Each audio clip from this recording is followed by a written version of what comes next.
Nuestro país vivió una crisis sanitaria, económica, social y medioambiental que probablemente nunca imaginamos vivir. Esta situación ha causado estragos para todas y todos en diferentes ámbitos y medidas, pero probablemente una de sus peores secuelas es que la pobreza y la desigualdad aumentaron, el bienestar humano decayó y el acceso a las oportunidades empeoró. Comprender la realidad humana que esconden las grandes cifras a veces es difícil, pero es importante entenderlas, pues desde esos números se toman muchas decisiones de políticas públicas. Te invitamos a reflexionar sobre los recientes resultados de la medición de pobreza y la desigualdad en nuestro país.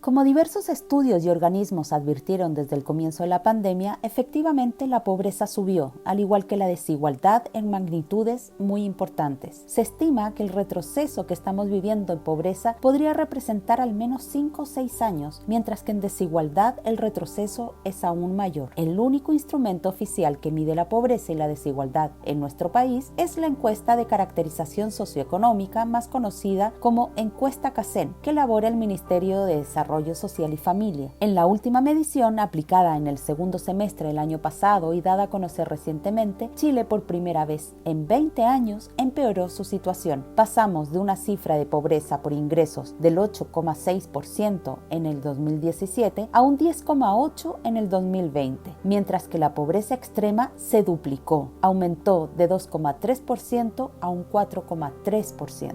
En efecto, esta es la primera vez que ocurre un quiebre en la baja sostenida de la pobreza por ingresos que se venía produciendo desde 1990. Los resultados de la desigualdad y sobre todo las brechas entre los grupos más ricos y más pobres se multiplicaron enormemente. La brecha de los ingresos del trabajo entre el 10% más pobre y el 10% más rico aumentó de manera nunca antes registrada. Si analizamos esta brecha considerando solo los ingresos que las personas obtienen por su trabajo, el 10% más rico obtiene 416,6 veces más ingresos que el 10% más pobre de la población. Y en el 2017 esto era 39,1 veces. Los resultados de la última encuesta CACEN muestran que por primera vez se quiebra la tendencia en la reducción de la pobreza. Además muestran un aumento en la desigualdad bastante importante, aun cuando matizado por la acción del Estado vía subsidio. Por otro lado, hay una serie de otros estudios, encuestas, etcétera, que nos muestran que no solo el sector formal del trabajo fue afectado, sino que además, y a diferencia de otras crisis, todas aquellas actividades informales en términos de estrategias que se utilizan para poder afrontar una crisis fueron también afectadas por las restricciones a la movilidad. También fue posible observar algunas situaciones de carencia en necesidades básicas, alimentarias, dificultades para acceder a las clases online, dificultades de conectividad. En definitiva, estamos en una situación donde la pobreza sigue siendo un problema que está presente y eso nos plantea enormes desafíos para lo que viene.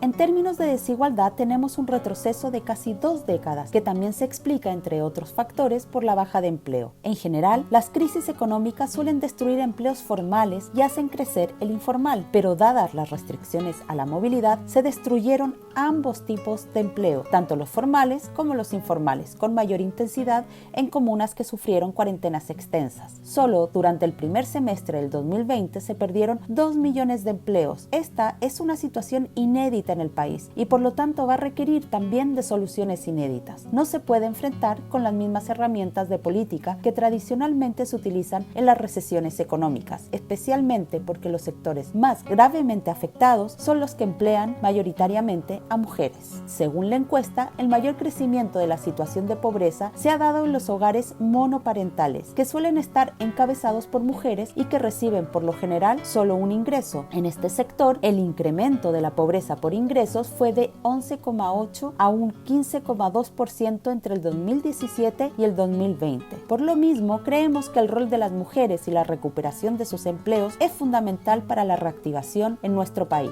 Si miramos dentro de los hogares que solicitan apoyo del Estado, tenemos que entre marzo del 2020 y el mismo mes de 2021, 1.257.153 hogares ingresaron al registro social de hogares y un 57,5% de ellos ellos lo hicieron directamente al tramo de mayor vulnerabilidad. De los hogares que se mantuvieron en el registro, el 6% empeoró su situación de vulnerabilidad socioeconómica. Esta última ha sido la encuesta CACEN más difícil de aplicar de los últimos años, debido a las restricciones de la pandemia, especialmente en relación a las carencias que miden la pobreza multidimensional, que es una medición complementaria a la de ingreso y fundamental para saber cómo se experimenta el fenómeno de la pobreza en áreas claves para el bienestar humano. Varias de las carencias en este ámbito solo se pueden medir de manera presencial y por lo mismo se debieron hacer algunos ajustes. Es por ello que por esta vez no contamos con una cifra global para la pobreza multidimensional y se incluyeron 10 de los 15 indicadores que tradicionalmente se miden. Esto quiere decir que no contamos con indicadores actualizados que muestren de forma más cualitativa cuánto ha aumentado este tipo de pobreza, que combina las distintas carencias que enfrenta una persona en Chile en ámbitos como la salud, la educación, la vivienda y entorno, el trabajo, la seguridad social y las redes y la cohesión social. Por esta razón creemos necesario analizar las cifras complementándolas con otros análisis especializados. Según la encuesta social COVID-19 de noviembre del 2020, la inseguridad alimentaria o percepción de falta de acceso a alimentos era moderada a severa a nivel nacional. De cada 100 hogares, 11,5% habían experimentado situaciones como haber comido menos, quedarse sin comida, sentir hambre y haber pasado hasta todo un día sin comer al menos una vez durante el último mes, por falta de dinero u otros recursos. En este ítem, la macrozona sur era la que mostraba diferencias estadísticas más significativas en relación al resto del país. Sobre la salud, en esta misma encuesta, un 54,4% de las personas afectadas por la pandemia debió suspender o postergar consultas médicas, dentales u otras, y de este grupo, un 43,1% canceló exámenes, cirugías o tratamientos por razones económicas. Por otra parte, la encuesta Vulnerabilidad y Nuevas Pobrezas 2020 de la Alianza Comunicación y Pobreza, aplicada en diciembre de ese mismo año, arrojó que entre las estrategias económicas de los hogares para aumentar ingresos estaba el vender bienes, usar ahorros del hogar, pedir dinero prestado a un banco, retirar el 10% de la AFP, realizar trabajos ocasionales, entre otros. Y se habían reducido gastos en educación, salud, el no pago de servicios de comunicación, calefacción, arriendo, gastos comunes u otras deudas o cambiarse de domicilio. Si volvemos a la encuesta CACEN Pandemia 2020, vemos que en las clases virtuales, presenciales y el uso de material pedagógico, un 70,9% de la población entre 6 y 18 años matriculada en un recinto educacional afirmó participar 4 o más días a la semana. Sin embargo, un 31,8% afirma no poseer conexión a internet o no ser adecuada. Esta situación ha calado hondo en las familias de sectores más vulnerables de nuestro país, donde en muchos casos ha tenido que operar la organización solidaria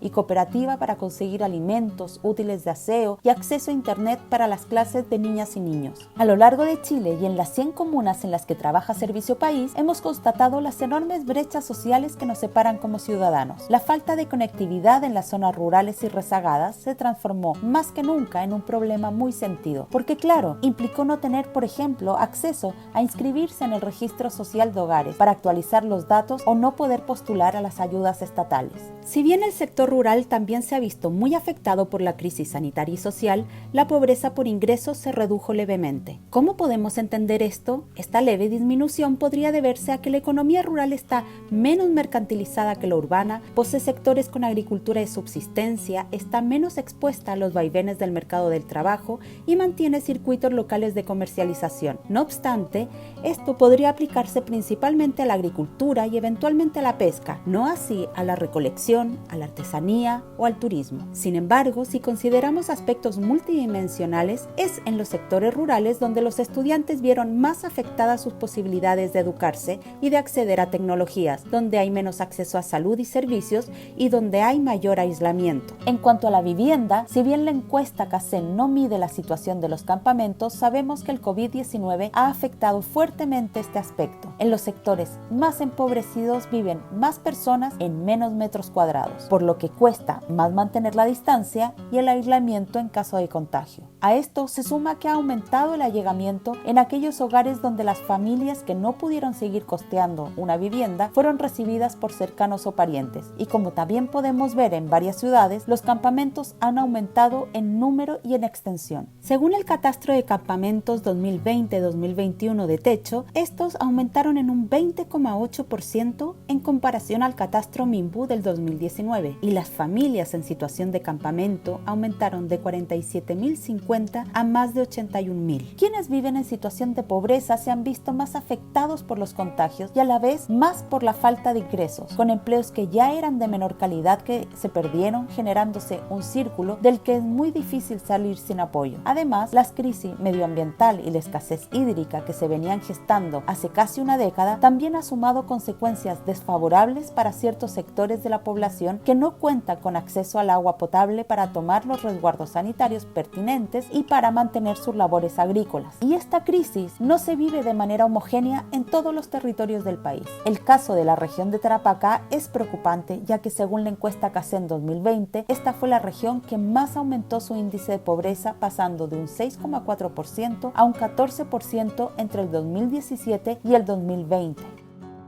Lo que nosotros necesitamos en este momento es que nos ayuden, que nos den una mano, porque nosotros estamos recién empezando. La toma de nosotros no tiene mucho tiempo. ¿Cuánto aumentó tu toma? ¿Cuánto? Cuando partimos eran como unas 4 o 5 casas. Ahora somos como 105. ¿Y esas personas que llegaron por la pandemia? Sí, todas fue por la cuestión de la pandemia. Todas muchas se quedaron sin empleo. O sea, la situación, no tenían cómo pagar un arriendo. Pagaban arriendo, pero como no tenían trabajo, no tenían cómo pagar y lamentablemente los echaban y no tenían la comodidad de cómo seguir. Tenían que venirse a buscar. Les hemos ido ayudando, pero pues nos necesitamos más ayuda. El aumento de número de familias viviendo en campamento es una expresión de pobreza que habíamos olvidado como país. Vuelve a reflotar un número importante de familias que no tienen acceso al agua, que no tienen acceso al alcantarillado, que no tienen acceso a la luz eléctrica. Y en contextos de pandemia, eso agrava de manera sustancial la vulnerabilidad que ya tenían presente. Si bien los campamentos pueden ser una expresión, hay elementos que van condicionando para que las familias lleguen allá. Nadie por elección toma la decisión de ir a un campamento buscando un beneficio, sino que es una consecuencia de una serie de factores que han ido afectando la calidad de vida de las familias. Los datos y la experiencia nos muestran que hay varios desafíos para recuperar lo que hemos retrocedido. Uno, por supuesto, es el empleo, pero recordemos que no cualquiera, sino que el empleo protegido y de calidad, con énfasis en el empleo femenino. También creemos que es importante que en la medida que la pandemia vaya cediendo y las restricciones a la movilidad se levanten de forma congruente con el resguardo a la salud de la población, se deben comenzar a reactivar los sectores económicos con un enfoque de políticas públicas que fortalezcan una mirada pro desarrollo local y cohesión social, es decir, políticas que promuevan la equidad territorial, rescatando una de las mayores enseñanzas que nos dejó la pandemia, la importancia del cooperativismo, la asociatividad, el desarrollo a escala humana y la economía circular. Como fundación, esta alza inédita de la pobreza nos preocupa muchísimo, y no solo desde el punto de vista de los ingresos, sino desde cómo se está experimentando la pobreza en otras dimensiones del bienestar humano. Tenemos que redoblar nuestro esfuerzo por conectar a las comunidades con las oportunidades que ofrece el Estado, el sector privado y la sociedad civil para superar no solo la crisis sanitaria, sino también la económica, y así en las próximas encuestas logremos avanzar y no retroceder nuevamente. La pérdida del empleo es sin duda un desafío urgente en el mediano y corto plazo, pero también lo es la crisis medioambiental, la crisis de vivienda, de medios de vida. Por nuestra parte, nos comprometemos a seguir trabajando por la superación de la pobreza, la disminución de la desigualdad, y les invitamos a contribuir desde donde se encuentren para juntos levantar un Chile más justo y solidario.